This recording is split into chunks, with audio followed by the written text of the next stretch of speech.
Abra sua Bíblia aí, Gênesis 14. Gênesis 14, a partir do verso 1.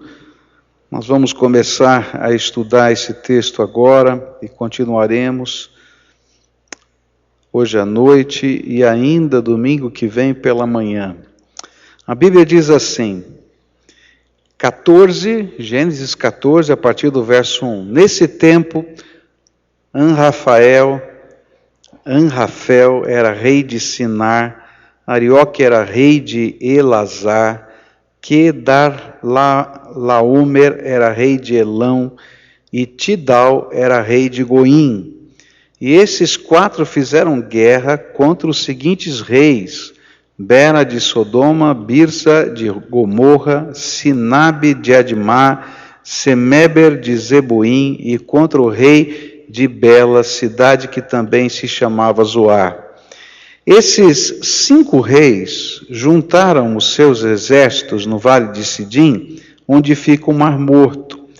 E o rei Quedarlaomer os havia dominado por 12 anos, mas no 13º ano eles se revoltaram contra ele. E no 14º ano, Quedarlaomer e os seus aliados derrotaram os Refaíns em Asterote Carnaim, os Zuzins em An, os Emins em Savá-Quiriataim, e os Oreus nas montanhas de Seir, perseguindo-os até El-Parã, onde começa o deserto. E depois voltaram até Cádiz, que naquele tempo se chamava En-Mispate, e eles arrasaram a terra dos amalequitas e derrotaram os amorreus que viviam em Azazão-Tamar. E então os reis de Sodoma, de Gomorra, de Admá, de Zeboim, de Bela, saíram com os seus exércitos para o vale de Sidim, a fim de lutar. E contra os reis de Elão, de Goim, de Sinar, de Elazar, e eram 4 reis contra 5. Acontece que o vale de Sidim era cheio de buracos, em que havia piche, e quando tentaram fugir da batalha, os reis de Sodoma e Gomorra caíram nesses buracos, mas os outros reis fugiram para as montanhas. Os 4 reis pegaram todo o mantimento e os objetos de valor que havia em Sodoma e Gomorra e foram embora. E Ló, o sobrinho de Abraão, vivia em Sodoma, e por isso também foi levado como prisioneiro, e levaram também tudo que era dele. Mas um homem escapou e foi contar tudo a Abraão. E o hebreu, que morava perto das árvores sagradas que pertenciam a Manre, o amorreu. Manre e os seus irmãos, Escol e Aner, eram aliados de Abraão. E quando Abraão ficou sabendo que o seu sobrinho tinha sido levado como prisioneiro, reuniu os seus homens treinados para a guerra, todos eles nascidos na sua casa, e eram 318 ao todo. E Abraão foi com eles, perseguindo os 4 reis até a cidade de Dan. Ali Abraão dividiu os seus homens em 2 grupos, atacou os inimigos de noite e os derrotou. Ele continuou a persegui-los até Hoba, que fica ao norte da cidade de Damasco, e trouxe de volta tudo o que os inimigos haviam levado. Abraão trouxe também o seu sobrinho Ló, e tudo que era dele, e também as suas mulheres, e o resto da sua gente. E depois de haver derrotado Quedarlaomer e os outros reis, Abraão estava voltando para casa, quando o rei de Sodoma foi encontrar-se com ele no vale de Savé, também chamado de Vale do Rei. E Melquisedeque, que era rei de Salém e sacerdote do Deus Altíssimo, trouxe pão e vinho. E Melquisedeque abençoou Abraão, dizendo: Abraão, seja abençoado pelo Deus Altíssimo que criou o céu e a terra. Seja louvado o Deus Altíssimo que entregou os inimigos de você nas suas mãos. E aí Abraão deu a Melquisedeque a 10ª parte de tudo que havia trazido de volta. E depois o rei de Sodoma disse a Abraão: fique com as coisas e me devolva somente as pessoas. Mas Abraão respondeu: Eu levanto a mão diante do Senhor, o Deus Altíssimo, Criador do céu e da terra, e juro que não ficarei com nada do que é seu, nem um fio de linha ou uma tira de sandália, e assim você nunca poderá dizer, eu fiz com que Abraão ficasse rico. Não quero nada para mim, a não ser a comida que os meus empregados comeram, mas os meus aliados, Aner, Escol e Manre, podem ficar com a parte deles. Vamos orar a Deus. Pai querido, dá-nos a Tua graça e aplica a Tua palavra ao nosso coração, de tal maneira que o Teu Espírito possa falar com cada um aqui individualmente. Ministra sobre nós, é aquilo que oramos em nome de Jesus. Amém e amém. Esse é um texto que contém um relato histórico. Agora, toda vez, ou com muita frequência, quando a Bíblia relata fatos históricos, é porque Deus quer abrir algumas janelas no tempo, para que a gente possa enxergar verdades espirituais. Não é por acaso que essa história de uma guerra está aqui colocada. Não é por acaso que esses personagens estão aqui nesse contexto. Deus está abrindo no meio da história uma janela para a gente enxergar e dela extrair verdades espirituais. Com certeza já havia acontecido muitas guerras na história e nenhuma delas tinha sido ainda relatada na Bíblia. Essa é a primeira vez que uma batalha é relatada na Bíblia, porque esse não é o foco da Bíblia. Então, se ela está aqui, é que Deus queria abrir alguma janela para a gente perceber verdades espirituais. Por isso, quando eu olho para esse texto, para esse relato bíblico, chama a minha atenção 3 personagens. E eu queria olhar para esse relato bíblico na perspectiva de cada um desses 3. Vou começar hoje pela manhã na perspectiva de Ló. O que a janela da história tem para nos ensinar se a gente olhar a mesma história na perspectiva de Ló? Depois eu queria olhar para essa mesma história na perspectiva de Abraão. O que essa janela da história tem para a gente se a gente olhar a história na perspectiva de Abraão?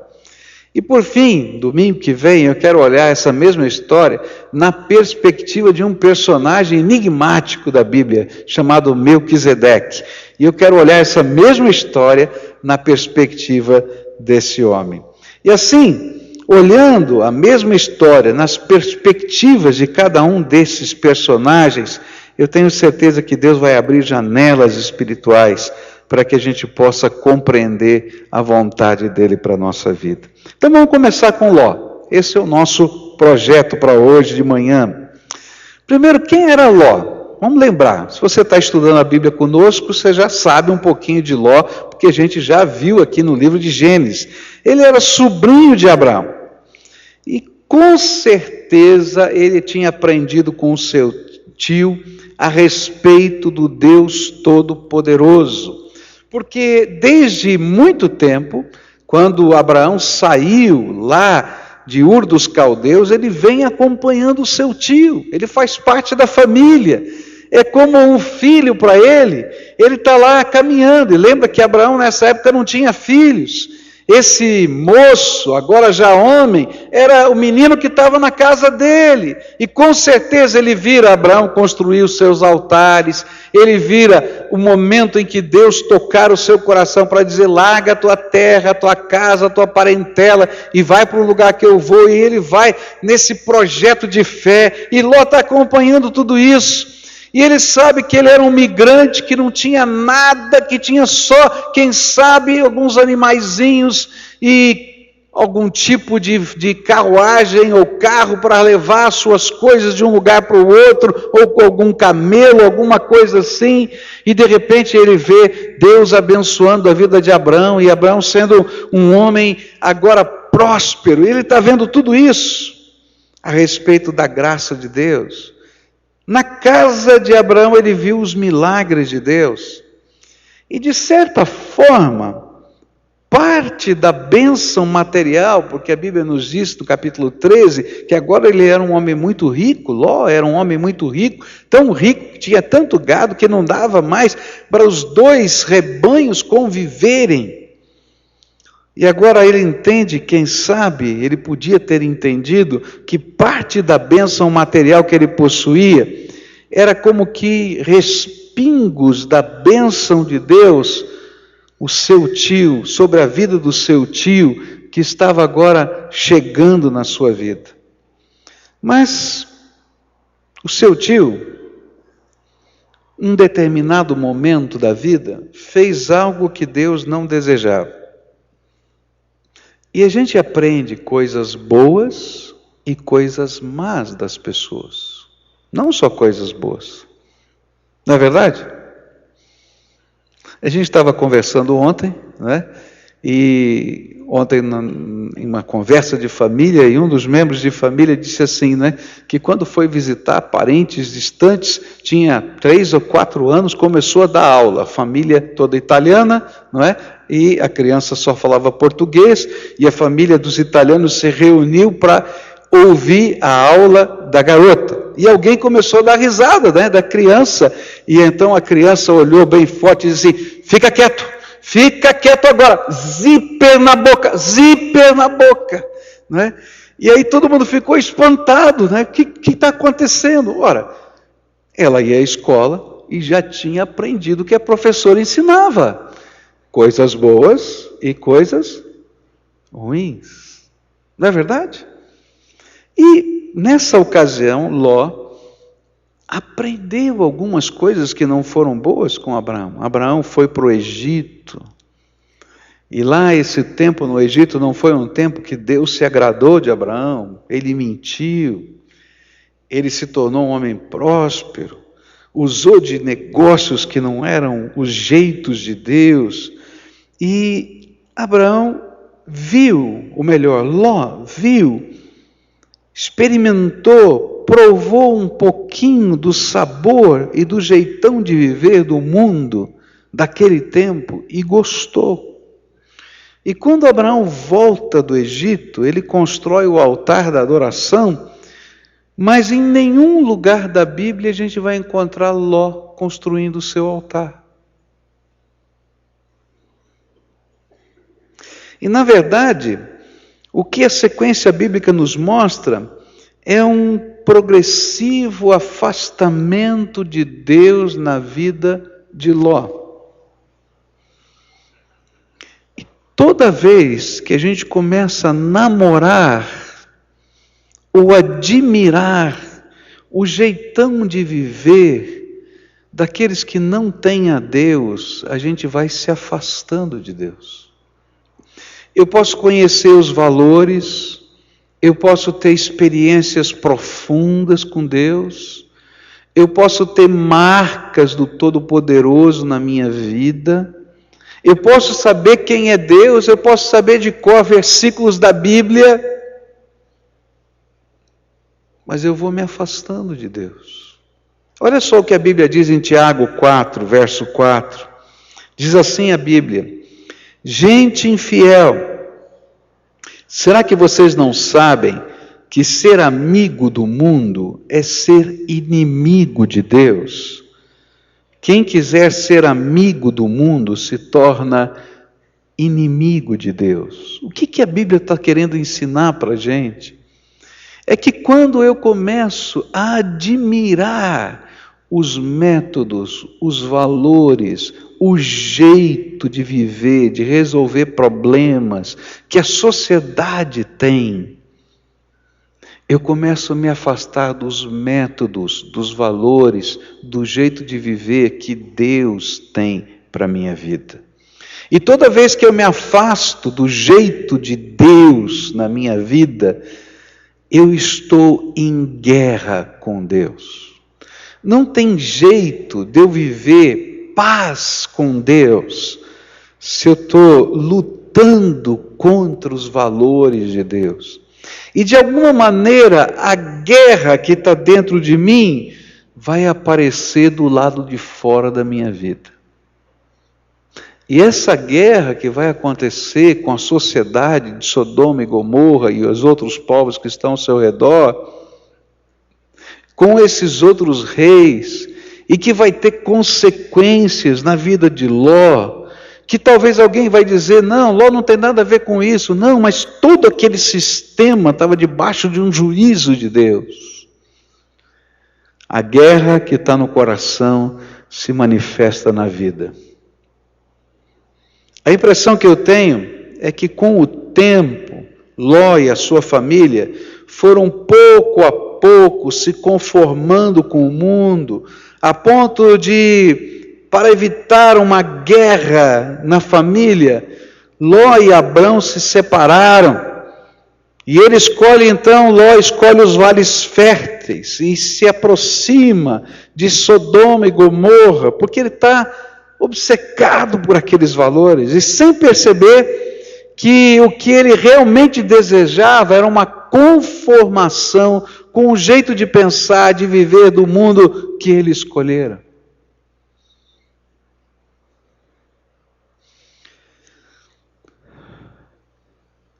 É tão sutil isso. Se você perguntar para Ló, quem é o teu Deus? Ele vai dizer Elohim. Eu vi, eu ouvi, eu sei quem ele é. Se a gente perguntasse para Ló, o que Deus já ensinou, ele poderia dizer de cor. Mas o que estava acontecendo é que o coração de Ló estava se afastando de Deus e cada vez mais se aproximando do sistema de valores que o mundo do seu tempo tinha.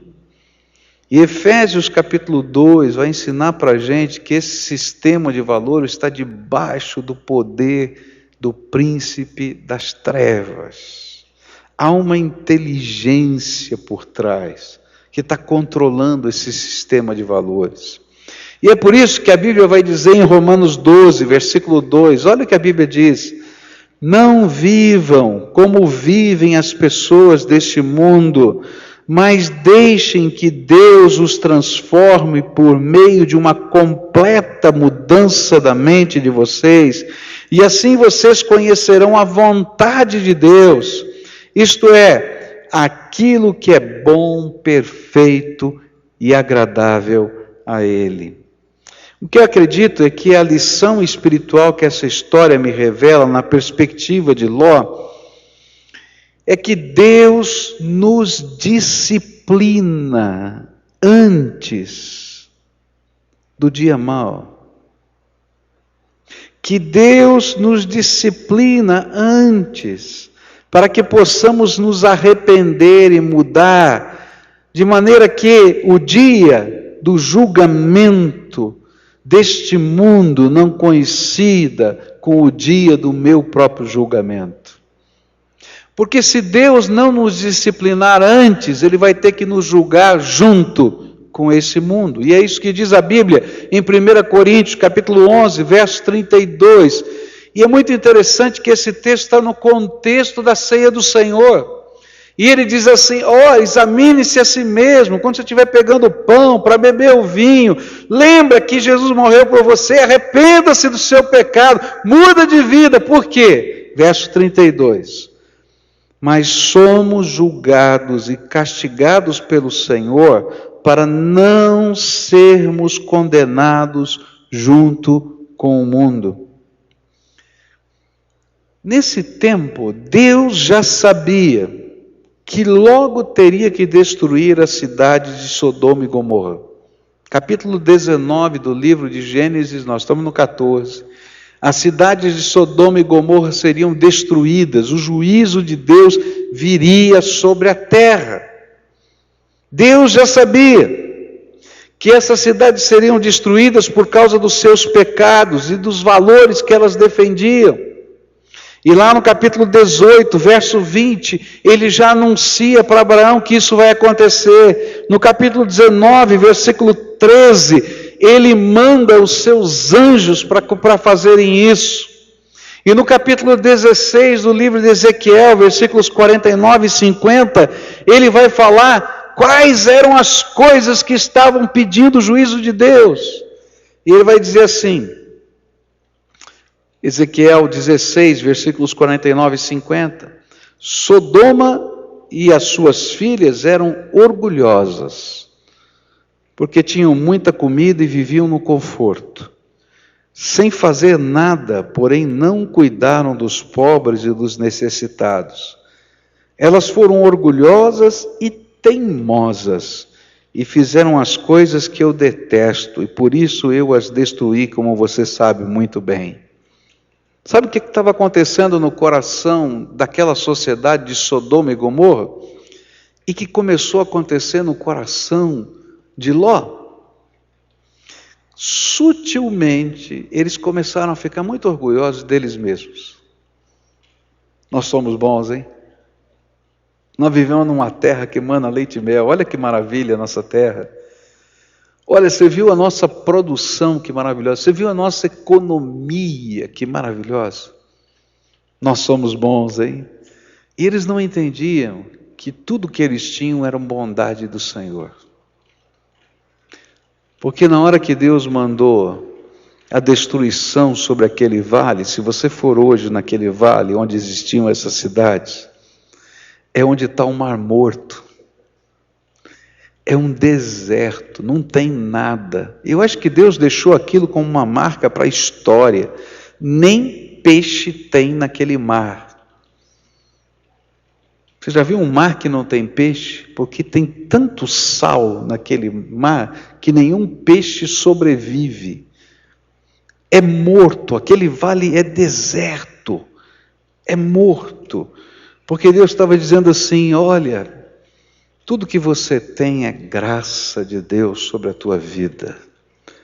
Mas quando eu começo a olhar para a minha vida e me orgulhar de mim mesmo, eu vou criando dentro de mim um buraco que me separa de Deus. E mais, a Bíblia diz que eles não ficaram só orgulhosos, eles se tornaram teimosos. E sabe, essa é a maior desgraça. Sabe por que Sodoma e Gomorra foram destruídas? É porque várias manifestações da misericórdia de Deus tinham batido na porta de Sodoma e Gomorra e também de Ló. E eles não eram capazes de entender que era Deus que estava falando com eles. E a teimosia deles se manifestava nos seus valores.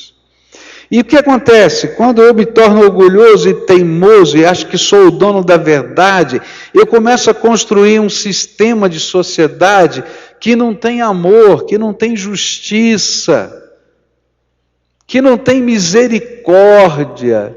E esse era o sistema de sociedade opressivo que aquelas cidades começaram a construir. E depois, se eu sou o dono da verdade e só vivo para mim e para os meus prazeres, eu começo a me enredar por um estilo de vida que é dissoluto em todos os seus aspectos. É interessante porque quando eu olho para Sodoma e Gomorra e vejo o mundo de hoje, eu vejo muito parecido. Porque há alguns valores que são muito próximos. O que significa não ter misericórdia? É quando o meu direito é mais importante do que a vida do outro. Você não concorda com isso?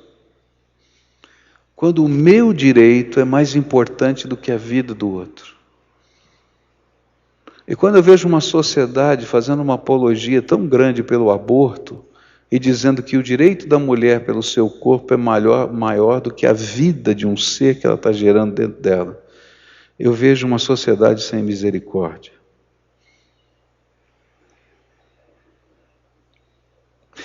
Quando eu vejo, por exemplo, que a cultura e o sistema de vida de uma sociedade é mais importante do que a vida.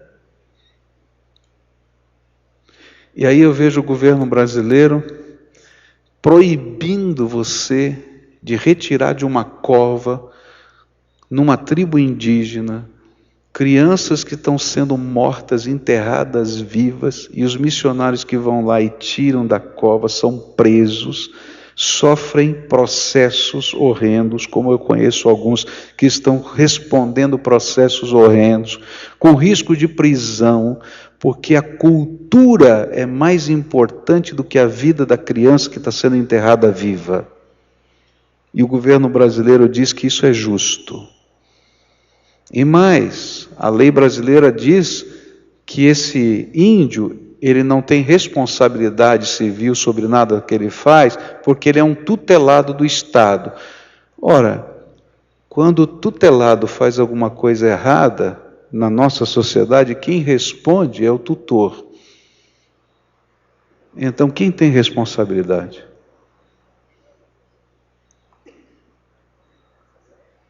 Quando eu vejo as liberdades individuais crescendo a tal ponto que as liberdades coletivas sejam apagadas, eu fico vendo alguma coisa muito parecida com aquilo que existia naquela época.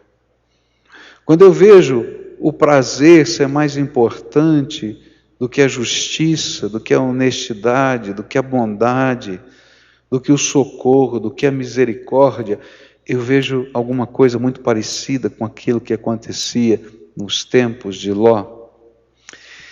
E o pior é que Ló era um servo de Deus, e a Bíblia vai dizer em 2 Pedro que ele era servo de Deus, que ele não apenas conhecia a palavra de Deus, mas ele estava tão envolvido com o sistema de valor desse mundo que ele tinha perdido a essência de ser servo de Deus.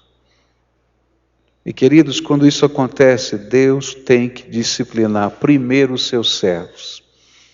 Porque a Bíblia diz que o juízo de Deus começa pela sua casa. E ele vai e começa a disciplinar Ló. E é interessante isso. Por que Ló foi para Sodoma e Gomorra? Por causa da grana. E o que acontece do dia para a noite com Ló? Chegam os exércitos dos inimigos, levam embora toda a grana dele, não sobra nada, e ele vai parar agora no estado pior que existe numa sociedade. Ele está sendo levado como prisioneiro de guerra. E você sabe o que se fazia com o prisioneiro de guerra naquele tempo? Ele era escravo, ele e a sua família, pelo resto da vida, na casa dos soldados que os prenderam. Entendeu? O cara que estava desesperado por grana, por influência, por cultura, pelo jeitão de viver daquele mundo, agora ele é um escravo do sistema de valores daquele mundo. Ele está indo embora. E Deus está trabalhando essas coisas na vida dele. Sabe o que eu entendo quando eu olho para esse texto? É que Deus estava dando uma oportunidade a Ló e a toda a cidade de se arrependerem. O que Deus desejava era que no meio do turbilhão dessa derrota e do livramento extraordinário de Deus, que foi realizado não pelos governos constituídos, mas por um homem de Deus e seus 318 empregados, eles pudessem entender que mais vale a bênção de Deus do que qualquer outra coisa. Você pode imaginar o sistema de valores, o sistema de governo, os exércitos de 5 nações não conseguiram derrotar os exércitos de 4 nações. Olha só a ironia de Deus. E aí tem um homem que acampa nas tendas do deserto, e ele diz assim: o meu sobrinho foi preso, eu vou lá para salvá-lo, vocês vêm comigo? E os 318 empregados dele dizem assim: estou aqui, estou junto. E aí tem os vizinhos dele, que moram ali do lado, e dizem: olha, estou junto, vamos. E um bando, porque não era um exército, era um bando de gente, que não tinha treinamento militar, que não sabia como funcionam as estratégias, mas com a bênção de Deus, vai para salvar o sobrinho do homem. E mais, todo o exército daquele tempo ia para ganhar dinheiro. Ele ia para conquistar. Mas Abraão vai para salvar. E quando oferecem para ele o despojo, que era a prática de qualquer exército, ele diz assim: eu não quero um centavo. Eu quero que vocês voltem para suas casas. Que tudo que é de vocês seja de vocês. Porque eu não quero ser semelhante a esses homens que enriquecem por causa da injustiça. E sabe o que Deus queria? Que no meio dessa situação toda, Ló entendesse. E não somente Ló, mas a cidade de Sodoma, a cidade de Gomorra, entendessem que mais vale a bênção de Deus do que todo esse sistema de valores. Que mais vale a bênção de Deus do que toda essa construção social que a gente está tentando fazer. Que mais vale a bênção de Deus do que qualquer ideologia política que você abrace. Que mais vale a bênção e os valores de Deus do que os valores que estão sendo construídos na busca da felicidade, mas que só geram desgraça e opressão nessa terra. Que mais vale a bênção de Deus, porque no dia que a gente perder a bênção de Deus, se você é um servo de Deus, você vai sofrer a disciplina de Deus. Eu conversava com uma pessoa essa semana e achei tão interessante isso, né? Essa pessoa estava afastada do Evangelho e ela disse assim: pastor, eu estou afastada do Evangelho. Já fiz muita besteira na minha vida, mas eu sei que eu não vou ser feliz se eu não voltar para Jesus, porque eu sei que Jesus mora aqui dentro do meu coração. É interessante isso. A gente fica apaixonado pelos sistemas de valores, mas a gente sabe quem mora no coração da gente, quem é o dono do coração da gente, e que a gente está lutando contra Deus. E às vezes Deus permite que o nosso sistema de valores, ele se desintegre diante dos nossos olhos, e que as nossas confianças caiam por terra, para que a gente possa entender que sem Jesus a gente não é nada. Não tem jeito, querido. É por isso que Deus disciplina os seus filhos. Olha só o que a Bíblia vai dizer em Provérbios 3, versículos 11 e 12. Filho, preste atenção quando o Senhor Deus o castiga, e não se desanime quando Ele o repreende, porque o Senhor corrige quem Ele ama, assim como um pai corrige o filho a quem Ele quer bem. Ou então Hebreus 12, versículos 10 e 11, onde a Bíblia diz assim: os nossos pais humanos nos corrigiam durante pouco tempo, pois achavam que isso era certo. Mas Deus nos corrige para o nosso próprio bem, para que participemos da sua santidade. Quando somos corrigidos, isso no momento nos parece motivo de tristeza e não de alegria. Porém, mais tarde, os que foram corrigidos recebem como recompensa uma vida correta e de paz.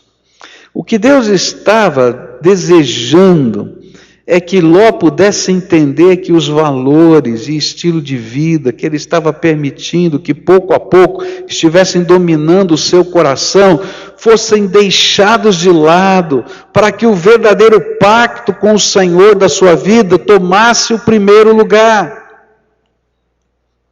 Ló tinha alguns sonhos. O sonho de prosperidade e influência. E Deus disse: filho, prosperidade e influência sem a minha graça pode ser levado por um sopro.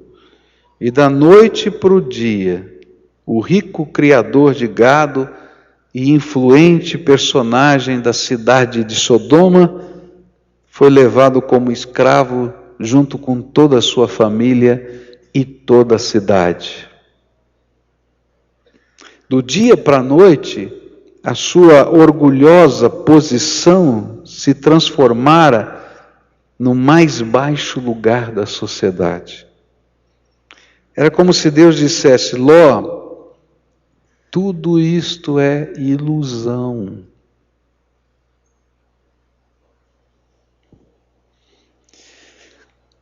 A busca de Ló por um estilo de valores que lhe parecia o mais moderno e progressivo do mundo, da noite para o dia, caiu. E o sistema que ele admirava, agora fora substituído por outro, que foi-lhe imposto e ele não conhecia. E aí ele percebeu que as suas ideologias são pura ilusão. Eu acho que um dos grandes conflitos de todo universitário são as ideologias a que ele é apresentado na universidade. Eu detestava, quando estava fazendo seminário, estudar filosofia. Eu dizia assim: ô coisa chata esse negócio de filosofia. Eu vim aqui para estudar a Bíblia. Né? E daqui a pouco vem um professor me ensinar filosofia. Que raiva eu tinha. E ainda peguei um professor de filosofia que perdeu um trabalho meu e disse que eu não tinha feito o trabalho. E eu nunca tinha feito nenhum exame na minha vida, né? Nem na escola e quanto mais no seminário. Né? E por causa desse trabalho que eu perdi, eu fiquei de exame. E eu fiquei com uma raiva de filosofia e, por contraparte também, do professor de filosofia. Porque eu dizia: eu entreguei o trabalho, eu tenho uma cópia, né? Naquele tempo a gente usava datilografar, e eu tinha uma cópia carbono, e disse: eu entreguei, está aqui a minha cópia carbono. O senhor não me entregou e eu não vou lhe dar nota. E eu fiquei com 0. Aí eu fui fazer a prova. Né? E eu subi assim, Caxias, eu falei: vou tirar um 10 nessa matéria. Pedi 3 dias de licença no trabalho, fui estudar. Estudei filosofia como nunca na minha vida. Tirei um 10 de filosofia. Vou para o 2º semestre de filosofia. No dia da prova eu estou passando mal. Vou para a aula, falei assim: esse professor é maluco, vai me deixar sem a matéria, e se eu faltar ele não vai me dar. Aí cheguei para ele sempre dava a prova primeiro e a aula depois, e eu fui cair na besteira de falar para ele: professor, estou passando mal, vou fazer a sua prova, quando terminar a prova vou embora. Ele, só porque eu falei isso, ele mudou, ele deu a aula primeiro para dar a prova depois. Aí no meio da aula eu comecei a passar mal, me deu uma ânsia de vômito, eu saí correndo, fui embora e perdi a prova. Fiquei com 0. Aí eu chegava para ele e dizia: professor, eu passei mal, eu tive que ir embora, o senhor não pode me dar uma segunda chamada? Vou pensar no seu caso, vou pensar no seu caso. Até o último dia de aula. Quando chegou no último dia de aula, e eu estudava, porque eu dizia assim: esse cara vai me pegar num dia que eu não estudei e vai me dar a prova, então faz a prova agora. E eu estudava todo dia de aula dele filosofia, toda a matéria, porque ele vai perguntar qualquer coisa. Eu sei, esse homem vai querer me pegar. E nunca estudei tanta filosofia na minha vida. No último dia de aula eu briguei com ele. Falei: olha, o senhor é mentiroso. Como? O senhor está me chamando de mentiroso? Eu sou pastor. É mentiroso. O senhor falou que ia pensar no meu caso, faz 6 meses que o senhor não pensou e não me disse nada até agora. Então, para mim, isso é mentira. Vou fazer exame de novo, mas não tem problema. Mas o senhor é mentiroso. Eu falei: não, então agora o senhor vai fazer uma prova oral. Me chamou lá na frente para fazer uma prova oral. Mas eu estava estudando filosofia o ano inteiro. Quando ele perguntou, respondi tudo. Ele falou: o senhor está razoável, vou lhe dar 9,5. Prova oral não dá para discutir, né? Bom, me livrei do exame. Mas eu detestava filosofia. Você já pode entender por quê. Mas quando eu fui fazer psicologia, eu amei filosofia. Sabe por quê? Porque muitas das ideologias que a gente é confrontado e para as quais às vezes a gente não tem resposta, Deus tinha me permitido estudar e confrontar com a Bíblia durante todo aquele período. E muitas vezes a gente pega as ideologias, elas parecem tão lindas, e a gente esquece que toda ideologia humana, ela tem que passar pelo filtro da palavra de Deus, e não a palavra de Deus passar pelo filtro da ideologia humana.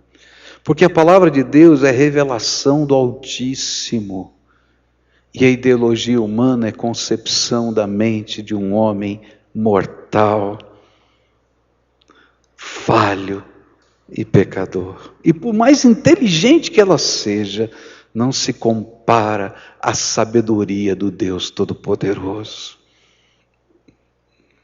E aí eu podia olhar para as várias escolas dentro da própria psicologia, porque todas elas nasceram à luz de pensamentos filosóficos e ideologias, e analisá-las à luz da palavra de Deus, retirar o que é bom e deixar o que não presta do lado de fora. Se você está estudando, se você está numa universidade, você é um profissional, lembra disso. A palavra de Deus filtra todas as coisas da nossa vida. Mas se eu abraço toda a ideologia que vem para mim, com casca e tudo, eu vou começar a ser como Ló. E vou me perder nos caminhos da vida. E olha, a filosofia que domina esse mundo não está só na universidade, está na sua escola, está no seu trabalho, está no teu jeito de viver. E nós, servos de Deus, temos que aprender a olhar todas essas ideologias à luz da palavra de Deus e filtrá-las, porque senão Deus vai ter que disciplinar a minha vida e a tua vida, para que esses valores que eu estou apaixonado, Deus possa mostrar que são apenas ilusão humana, porque tudo passa, mas a palavra de Deus vai permanecer para sempre. É isso que a Bíblia ensina. E esses são os valores de Deus para mim e para você. E quando Deus nos disciplina, Ele volta a nos dar a oportunidade de tomar as nossas decisões. E é por isso que quando Abraão vai lá e resgata Ló, devolve tudo para ele, e diz: Ló, pensa bem o que você vai fazer com a tua vida. Pensa bem para onde você vai. Pensa bem. Quando Deus disciplina a nossa vida, Ele volta a nos dar oportunidades. Às vezes você passou por um tempo horrível na tua vida, Deus colocou a mão mesmo, você tentou de tudo quanto era jeito e não conseguiu. Aí veio graça de Deus. E você sabe que foi livramento de Deus. E Deus diz: agora, filho, eu estou te dando a oportunidade de você tomar as suas decisões. Escolhe bem. E sabe o que Ló fez? Pegou todas as suas tralhas, toda a sua família, todas as suas riquezas e voltou para onde? Para onde ele foi? Para a cidade de Sodoma. E nada mudou na vida de Ló. E no capítulo 19 do livro de Gênesis, Deus tem que destruir a cidade. E quando Ele destrói a cidade, Ele salva Ló e as suas filhas, porque nem os seus genros quiseram ir com ele. Nem a sua mulher, a mulher ficou no meio do caminho. Para começar a vida agora, morando nas cavernas do deserto, porque ele não tinha habilidade para ter dinheiro na vida.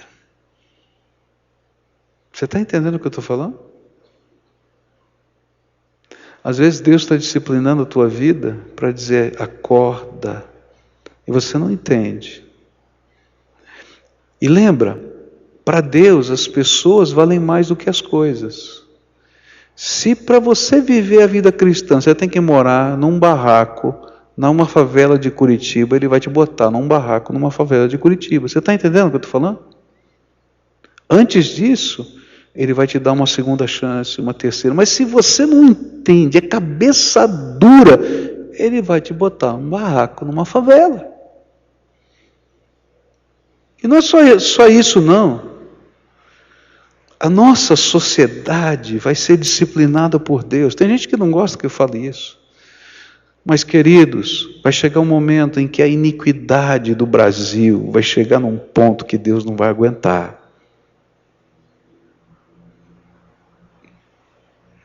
E porque a gente às vezes não tem a coragem de tomar as decisões certas.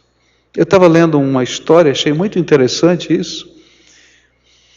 No final dos anos 1800, houve uma praga de gafanhotos em Minnesota, nos Estados Unidos. E essa praga de gafanhotos devastou todas as plantações de Minnesota. E se aproximava agora um novo período em que a praga poderia vir, e eles tinham medo que as larvas dos gafanhotos tivessem ficado nas plantações e elas voltassem outra vez naquele período. E naquela época eles usaram toda a tecnologia possível, mas havia um grande temor de que houvesse uma grande devastação. E a segunda vez perder todas as colheitas seria uma derrota terrível. E aí o governador de Minnesota usa os jornais daquele tempo e faz uma coisa inusitada. Precisa ter muito peito para fazer isso. Ele diz assim: tudo que nós podíamos fazer, nós já fizemos. Só Deus pode nos livrar da desgraça que vem sobre nós. E sabe o que ele faz? Ele convoca jejum e oração. Ele diz assim: eu convoco todo o povo de Minnesota a jejuar e orar pela nossa terra, porque se Deus não colocar a sua mão, nós vamos perder tudo de novo. Você imaginou um governador hoje dizer: vamos jejuar e orar? Ele vai perder o mandato. Um jornalista daqui já perdeu o emprego porque falou mal do carnaval, então você imagina se falar aí de jejum e oração. Mas sabe o que aconteceu? O povo creu e começou a jejuar e orar. E o primeiro dia de jejum fez sol. E o povo ia lá na lavoura e via as larvas crescendo. E o segundo dia de jejum fez sol. E eles estavam angustiados, porque a larva estava crescendo. O terceiro dia de jejum fez sol. E eles continuaram a clamar e orar. E eles olhavam lá, as larvas estavam crescendo. No quarto dia de jejum, Deus mandou repentinamente um grande frio, uma geada, e todas as larvas de todo o estado de Minnesota morreram, porque Deus mandou graça. E está nos anais da história o jejum de Minnesota.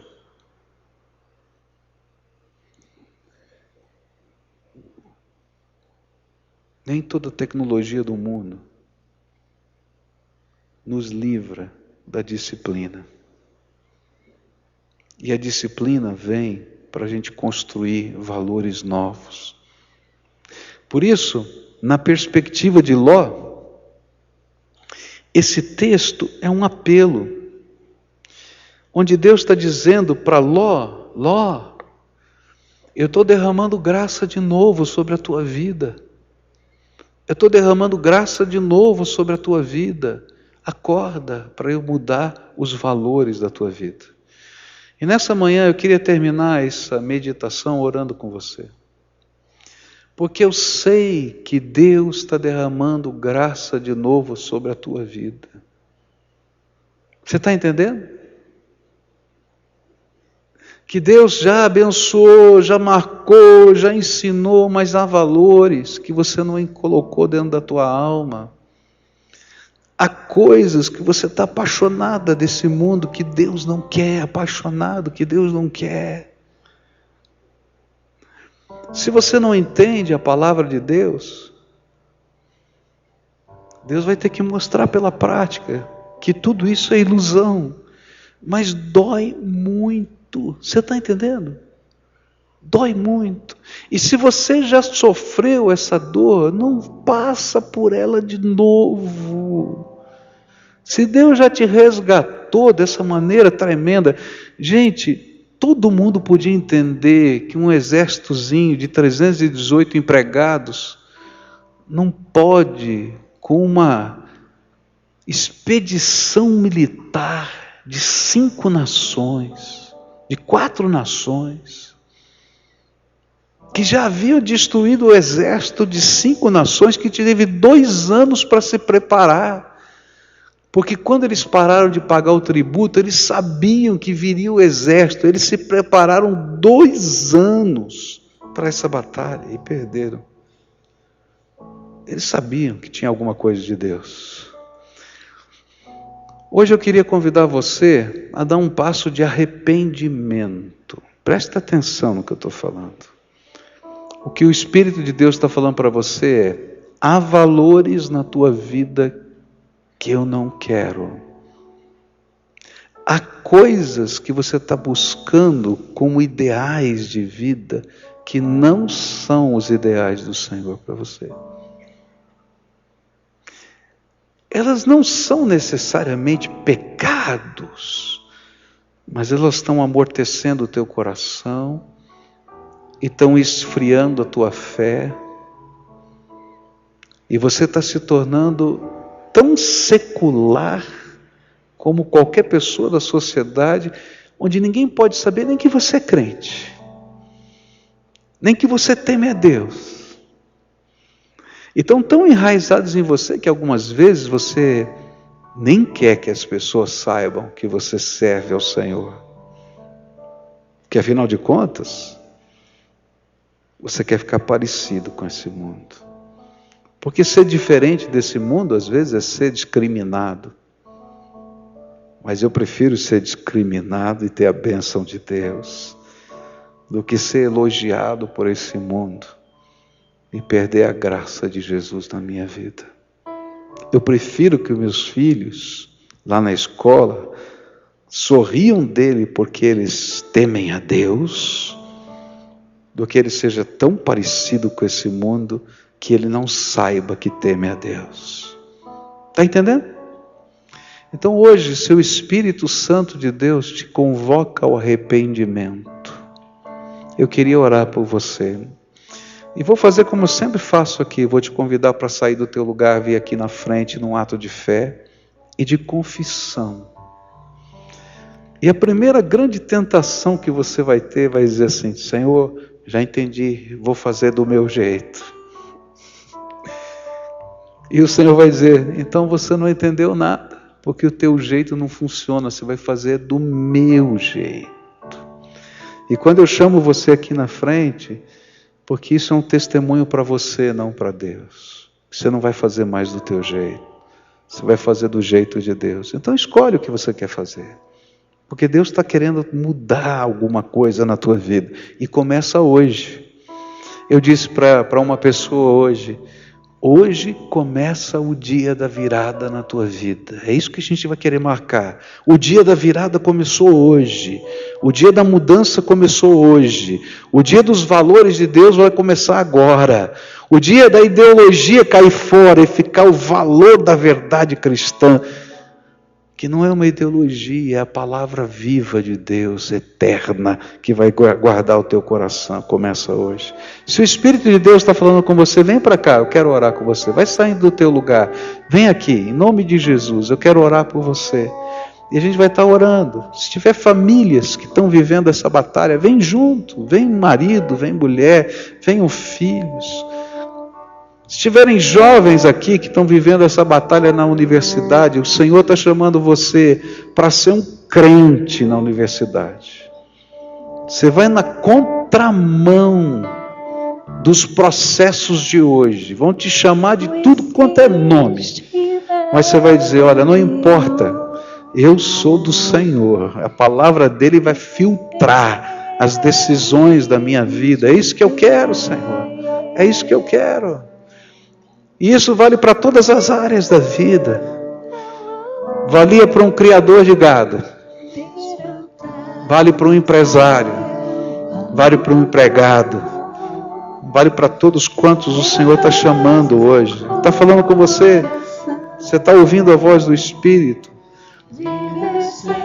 Deus está trabalhando isso na tua vida. Não é hoje não, hoje você está tendo discernimento, mas Deus está trabalhando isso há muito tempo na tua vida. Porque você é o filho amado dele, que ele às vezes tem que disciplinar. Então se o Espírito de Deus está falando, vem para cá, vem. Eu quero orar com você em nome de Jesus. Isso, vem. Se o Espírito de Deus está falando com você, tem algumas pessoas que estão descendo ainda. Isso. Agora, nós vamos orar. Esse é tempo de responder.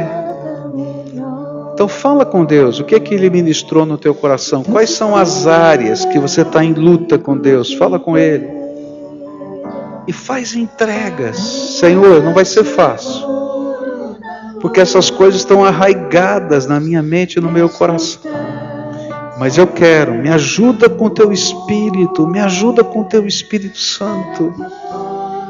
Que a mesma graça que o Senhor deu lá para o exército, para aqueles 318 homens de Abraão, que o Senhor deu na minha vida, para eu ter vitória do teu Espírito. Que o Senhor me dê coragem de assumir esses valores para a minha vida, de levar esses valores para a minha casa, de semear esses valores na vida dos meus filhos, de fazer diferença nessa terra. Fala com Deus. Agora eu quero orar por você. Senhor Jesus, olha para o coração, para a alma, para a vida, para os sentimentos desses teus filhos. Eles são amados teus, eles são marcados pela tua graça. Mas eles estão ouvindo a voz do teu Espírito. E eles estão entendendo os movimentos do Senhor na vida deles. E nessa hora eu quero te pedir, vem, ó Espírito Santo, vem, ó Espírito Santo, vem, vem, vem, vem, vem, Senhor, com teu Espírito, sopra sobre a vida deles a tua graça, e que eles sejam cheios, plenamente cheios do Senhor, e que o Senhor possa dar discernimento.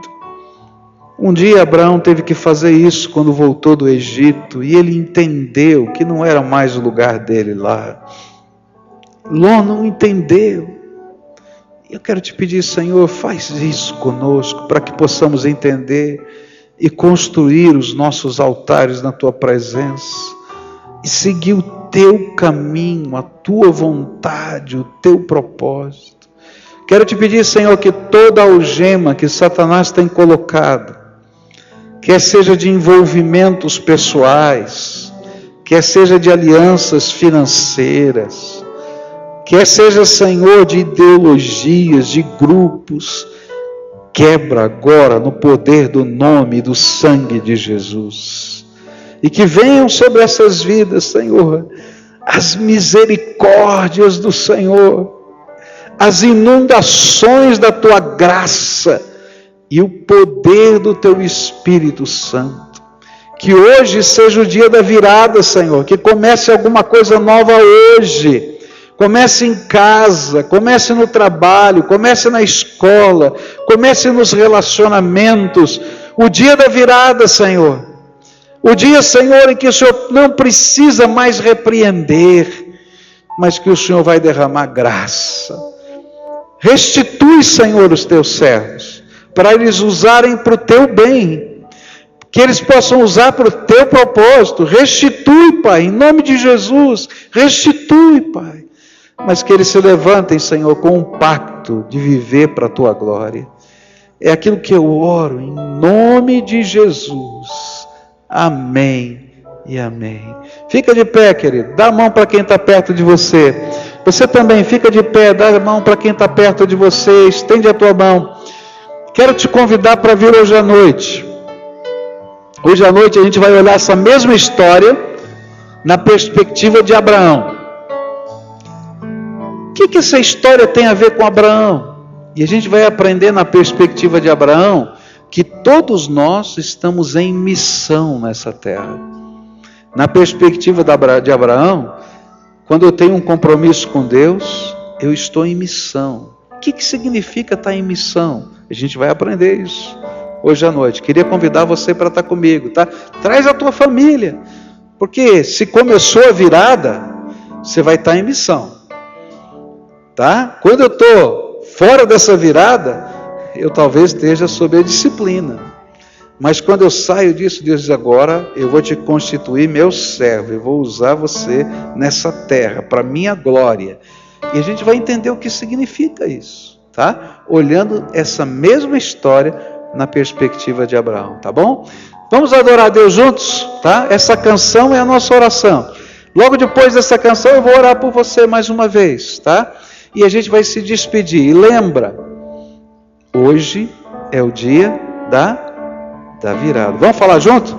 Hoje é o dia da virada. Tem alguma coisa que Deus quer que mude. Então começou agora. Amém? Em nome de Jesus? Amém? Em nome de Jesus. Hoje é o dia do quê? Ah, não tem convicção. Vamos dizer junto? Hoje é o dia... E você? Você também. Hoje é o dia da virada. Deus tem alguma coisa nova para fazer na nossa vida. E a gente está tomando posse em nome de Jesus, tá bom?